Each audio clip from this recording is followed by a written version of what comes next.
C'est tout de suite, on file au Nouveau-Mexique où là, nous attendent des pas, des traces, des empreintes. Oui, alors ça c'est assez extraordinaire. On a trouvé effectivement dans le désert du Nouveau-Mexique des traces fossilisées, environ 400 traces de pas humains remontant à 10 000 ans en arrière et qui s'étirent sur 1,5 km.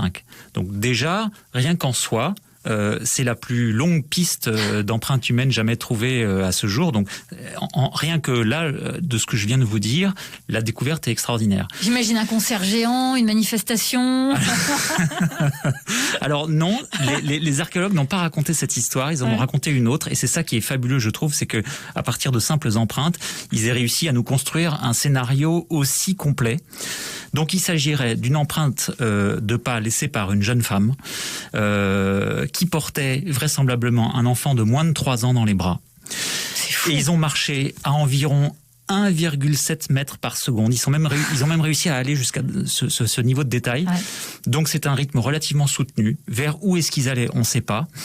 À certains moments, la femme a déposé l'enfant par terre. Peut-être qu'il était trop lourd. Il a marché à côté d'elle. À d'autres moments, elle l'a repris. Elle le portait sur la hanche gauche. Ça aussi, on le sait. Et oui, c'est le poids dans l'empreinte. Voilà, j'imagine que l'empreinte était orientée un peu plus lourde à gauche, peut-être. Bref. Et puis, à un autre moment, la piste laissée par les humains est traversée par un mammouth et puis par un paresseux géant. Et on n'a pas l'impression que ça change le rythme de progression de la femme et de l'enfant. Donc, ils n'ont pas l'air d'en avoir peur, ou peut-être qu'ils ne se rendent pas compte.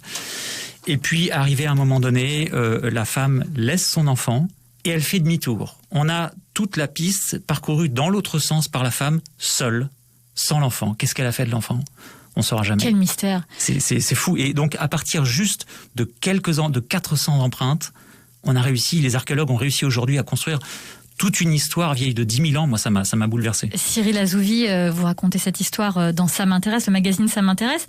Qu'est-ce qui a permis, comment l'archéologie se développe, s'affine, parce que c'est une science ultra moderne aujourd'hui. Alors en fait, oui, c'est vrai qu'on n'en est plus à Indiana Jones depuis la fin de la Seconde Guerre mondiale. En gros, vous voyez, depuis les années 50, il y a tout un tas de nouvelles techniques qui sont arrivées et qui permettent de faire de l'archéologie une science de pointe, en fait. Je mentionne le carbone 14, mais on y est habitué. Première datation au carbone 14 en 1950. Mais aujourd'hui, on travaille aussi avec la modélisation 3D, avec des radars à impulsion laser. On a trouvé au Mexique, dans la péninsule du Yucatan, une énorme cité maya en pleine jungle, sans que les archéologues aient besoin de couper le moindre arbre. Ils ont survolé la jungle dans un avion qui a envoyé un rayon laser, et cette technologie qui s'appelle le LIDAR, donc qui est un radar laser, a découvert les fondations de cette cité entièrement enfouie dans la jungle, sans avoir besoin d'y aller, en fait, d'aller dans la jungle. Minute Papillon sur France Bleu, Sidonie Bonnec.